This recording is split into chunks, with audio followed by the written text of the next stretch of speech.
Hey yo, what is up Dropgun family? It's Jonah here, back with another tutorial and style breakdown for you. And today's a big one. He's all over your social media. You hear him in pretty much every DJ set. Today, let's break down how to make a track in the style of maup.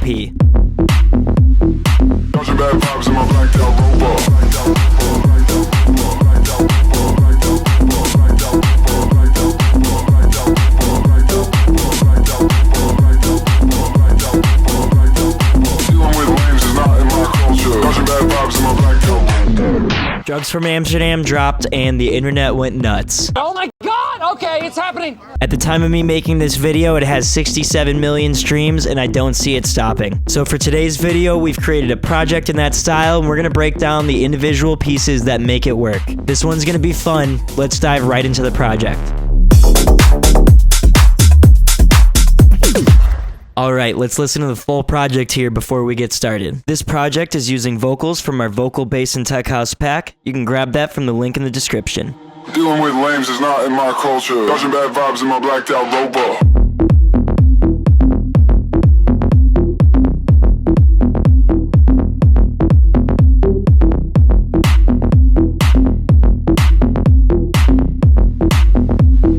Dodging bad vibes in my blacked out rover.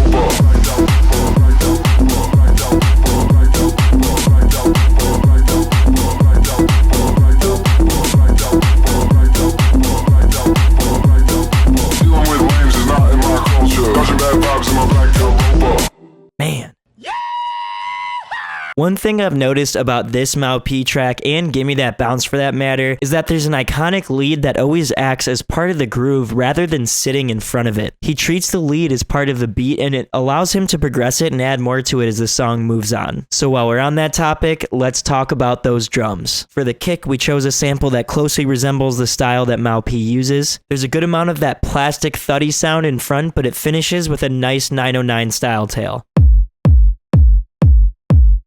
All I did here was add an EQ where I could automate on a low cut whenever we're at a fill to pull out that sub frequency. maup's tracks have a decent amount of reverb all around, and you could hear that first off right in the clap. He uses pretty tight clap samples, but he makes sure that they're finished off with nice defined reverb. Now, for the start of the drop, we have just a kick, which is really cool contrast if you create a buildup that's full of synths, like Drugs from Amsterdam. As long as you separate the drop from the buildup with some breathing room like he does with a 2-bar vocal like we did here as well. After 4 bars, we start bringing in the clap here, and then at the halfway point, all of the rest of the drums come in. Now, looking at those extra drums, we have a very tight but very noticeable ride cymbal on the downbeat here. It's kind of filling in the high frequency space when the open hi-hat isn't playing, but note that they're not overlapping. And then moving into that open hi-hat, we have a nice full sample here. It has a nice front attack transient with that classic open hat house music texture, and it's pushed a tad bit left in the mix to make space for this percussion loop, which is pushed to the right. And looking at this loop, we have a pretty basic 16th note close hi-hat structure with an extra open hi-hat, some extra little hits here and there, and these three together make a nice full top structure.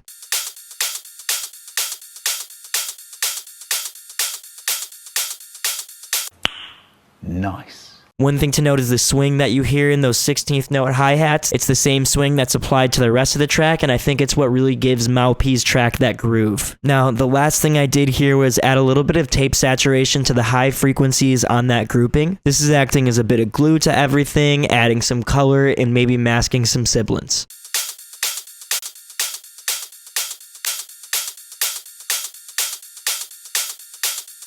And always make sure you're cutting off those unnecessary low frequencies.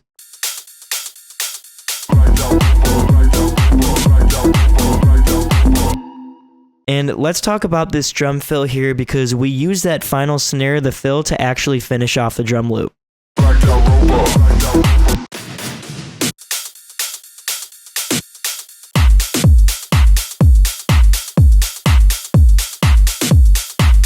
It's the only extra percussion he really includes, and as I mentioned before, a lot of that extra groove comes from the synths rather than from the percussion, but it's loud and it does a great job of complementing the drums. Now that we have the drums out of the way, let's talk about that bass line. So we deviated a little bit from the original song, but I did create a sequence here that kind of reflects the same exact style of the maup track. There's these quick 16th swing notes that are really adding to the groove just before and after the downbeat.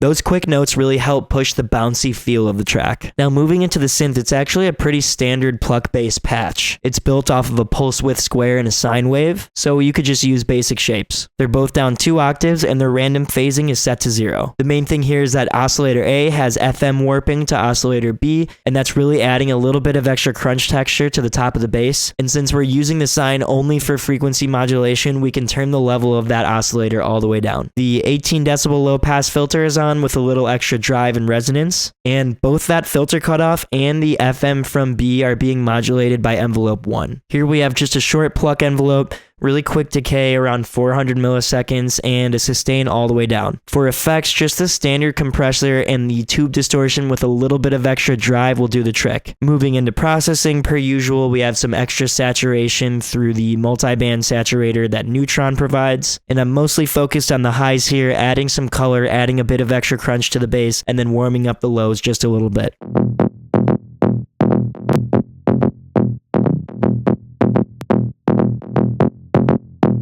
I also used a multi-band compressor to level out the bass and brighten up some of those high frequencies with makeup gain.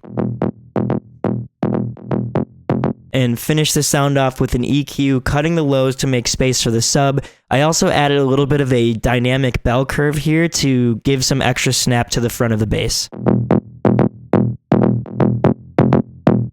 Moving into the sub layer, we have just the same MIDI sequence on a sub patch in Serum. The main thing here is to make sure that you just have a punchy sub bass that kind of matches the pluck movement of the bass, and you cut off the frequencies that might interfere with the main bass patch.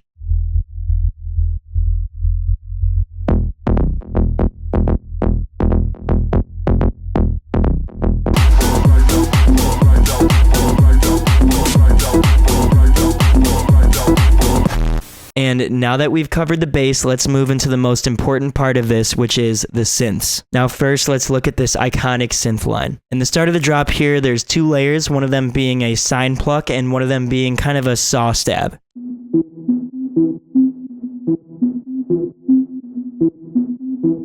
Now let's look at this first layer. We have 2 basic shapes set to sine waves here, and they're using detuning, but rather than being detuned in their voicing, they're actually being detuned by their fine pitch modulations. This creates that little bit of dissonance and brings it from being just a sine wave to being an actual lead. Now, an important factor of this, because you're using this type of detuning, is that you control their phasing. So here we set the random phasing down to 0, and we spaced out their phasing just a little bit. Having a white noise texture, any type like the ARP white in the mix really helps. And while you're at it, turn on FM from B on oscillator A. Envelope 1 is controlling the level of the noise oscillator and the FM from B amount. Take your noise oscillator all the way down, route that envelope to the level, and bring it all the way up. Route the envelope to your FM from B and bring it just over about 9 o'clock. That envelope should be around 600 milliseconds of decay, and I have the sustain around -40. Make sure you give it a little bit of release so it's not so abrupt on the ending. Moving into envelope 2, we have one with a longer decay around 1 second, and we have the sustain at around 35%. Then take envelope 2 over to your filter cutoff and route it bidirectionally, where you should have the 12 decibel low pass curve on. Also make sure that oscillators A and B are routing through the filter, but don't route the noise oscillator because you're going to lose that sound. For effects, we can go into tube distortion, and you can leave the parameters as is, but you might want to turn on that post distortion filter to maintain any of those new frequencies that we just introduced.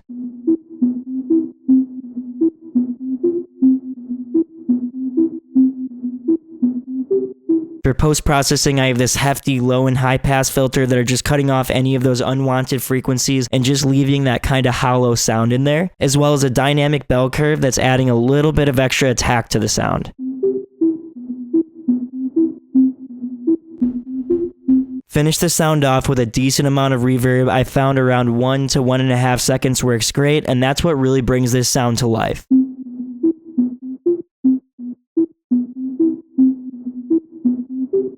Moving into the second layer, we have actually virtually almost the same sound, except this time it's a saw wave. You can copy the sound. Go ahead and change both of the wavetables to saws and bring them down an octave. Turn off that FM from B warping, turn off that noise, bring the sustain of your envelope all the way up, and that's basically it. Moving into processing, we have virtually the same processing. I brought a little bit extra off the top on the EQ here, and we have the same reverb.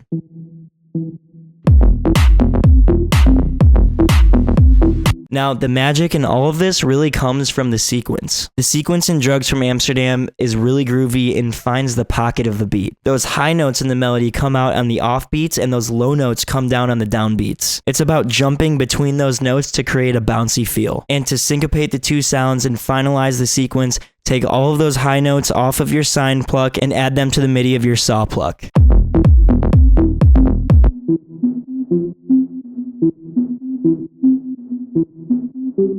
Now let's move into the second half where we introduce that organ. Over here, per the original track, we have some key stabs that are complementing the groove and the synth. I was able to use some Logic stock instruments like an organ and electric keyboard for this, as well as some samples. Any organ, electric piano, or Rhodes stabs or anything like that should work for this. We have some chord stabs from Logic's E-piano here, hitting some of the same notes that the lead is, only this we're adding the 7th overtone on top. Now here are the similar notes without the 7th overtone that's happening in Logic's stock organ. And together those two layers are covering the high frequencies. It's always a good idea if you're going to be layering these things to selectively pan them left and right. I have the organ to the right and I have the Rhodes to the left. Then we have a key stab here from a sample that's hitting some of those same notes as the other stabs, just at a lower frequency. As you notice, we're going down the spectrum in the frequency of all the sounds, and they're becoming less present and just more part of the groove. And to finish it off, we have that same stab and that sample thrown into a sampler and played on a lower register. With no mixing on the group, they should sound like this. On this group here, I have some multi-band transient shaping just to add a little bit of attack to the front of these stabs. We got a multi-band compressor to make sure that those note jumps aren't overloading the sound.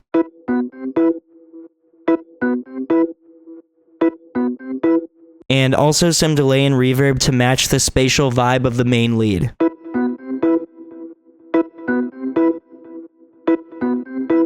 I also added an EQ to cut some of those lows, but I also wanted to cut off some of those highs and kind of match the character of these sounds to the main lead. Now with the entire stack of the leads and keys, it should sound like this.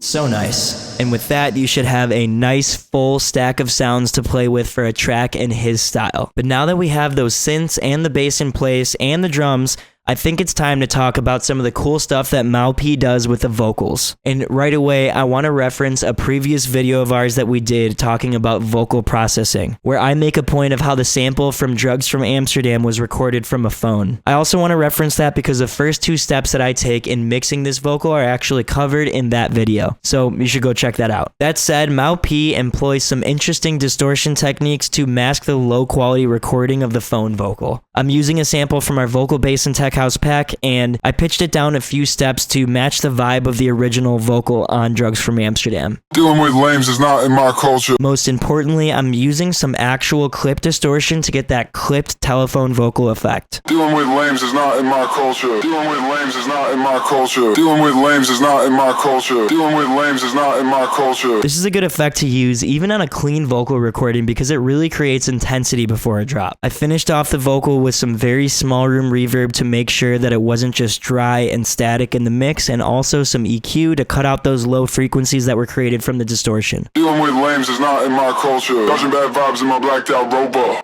One important thing to note here is actually the second half of the drop where I loop this vocal. In maup track, he loops the words "From Amsterdam" during the energetic part of his track. I did a similar effect here with the ending words of this vocal. I not only wanted the sample to not overlap, but I also wanted it to appear panning left and right, so I created 2 tracks and panned them accordingly.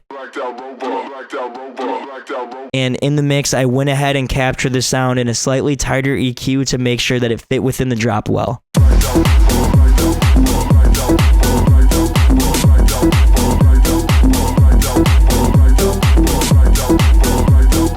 So we've gotten through the meat of the song and all of the main elements are here, but there's some important effects at play that really help bring this together. So with that said, let's dive into the effects. Let's start with this siren. Similar to the original song, I actually took a police siren, stretched it out so that it was a slower pitch up, and looped it through the drop here. Here, I drown the sound out in some delay and reverb, which really helps fill out the space with ambience.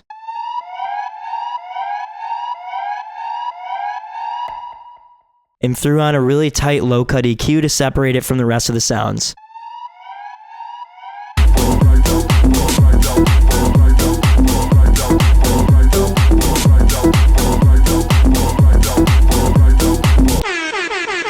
And finally, to finish things off, we have a very simple noise sweep and noise impact here on the halfway point to really hand things off and make that transition flow.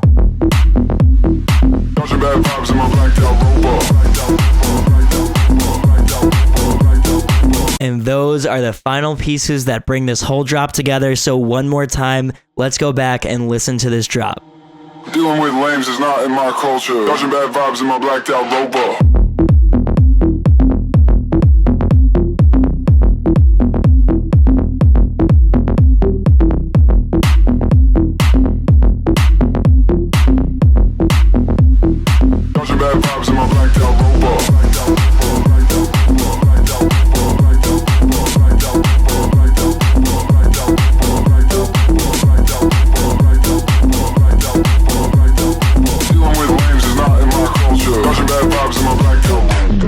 That's going to be everything I have for you guys today. Thank you so much for watching. I hope you learned a little bit about how maup uses layering and melodies to create extra groove in his tracks. Please hit the thumbs up and the subscribe button if you learned something here, and make sure you comment with any questions or suggestions you might have. Follow us on all of our socials for more updates and tutorials. Stay focused, never quit, and we'll see you again next time.